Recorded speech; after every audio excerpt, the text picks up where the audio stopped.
उसके बाद और सबसे बड़ा रिजल्ट है मेरे खुद के भाई का जो बहुत शराब पीता था। मैं सर को बोली थी कि सर उसके लिए कुछ है क्या, तो सर बोले अभी तक कुछ आया नहीं है, लेकिन आने के बाद में हम देंगे। लेकिन उतना समय निकल गया और उसको बोलते थे भाई अमृत जूस पी, तो वो ऐसा ऐसा करता था। वो कभी यानी कोई भी दवाइयों को पीता ही नहीं था। और हुआ यूं कि नवरात्रि के वक्त उसने उपवास रखा और उसको ज्यादा तबीयत खराब होने के कारण जो 2 दिन पहले बहुत ज्यादा शराब पी उसने, और तीसरे दिन उपवास के कारण वो पी नहीं पाया और उसको अचानक से वो जो दारू थी वो पूरे उसके यानी कि पूरे शरीर में फैली हुई थी, तो जो सर पे असर कर गई और उसको फिर है ना फिट जैसा होने लगा। वो चक्कर आके गिर गया, गिरने के कारण उसकी जीभ भी कटी और खून इतना बहा कि बोल नहीं सकती मैं।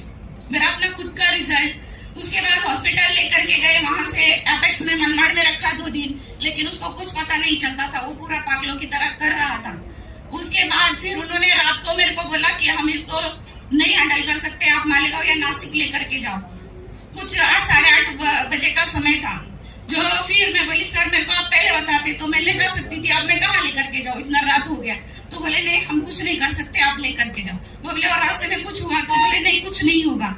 इतना बोलने के बाद में फिर मैंने वहां से डिसीजन लिया, मैंने सब लिखवा करके लिया उनसे कि मेरे को भेजो। अपेक्स में गई मैं मालेगांव, लेकिन मुझे वहां पे हॉस्पिटल समझ में नहीं आया। उसके बाद में समर्थ में आई, स्पर्श में आई, संकल्प में आई लेकर के। वो भी बोले कि हम नहीं ले सकते इसको क्योंकि इसकी तबीयत बहुत ज्यादा सीरियस है, आप नासिक लेकर के जाओ।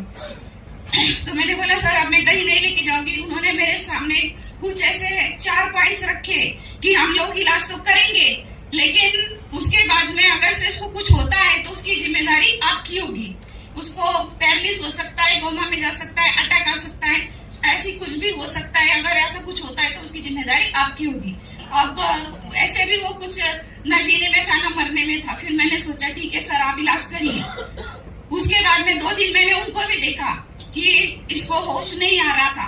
मैं रात भर में उनको इतनी मेडिसिन दी, उसको 4-4 5-5 इंजेक्शन नींद के दिए जाते थे, लेकिन वो सो नहीं पाता था।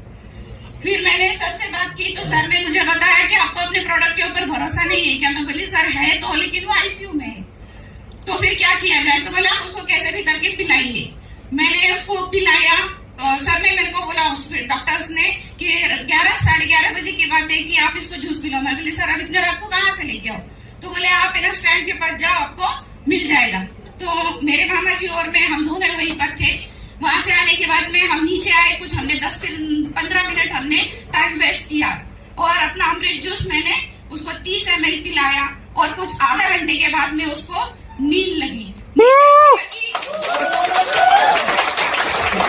नींद ऐसी लगी कि वो 2 दिन उठा ही नहीं।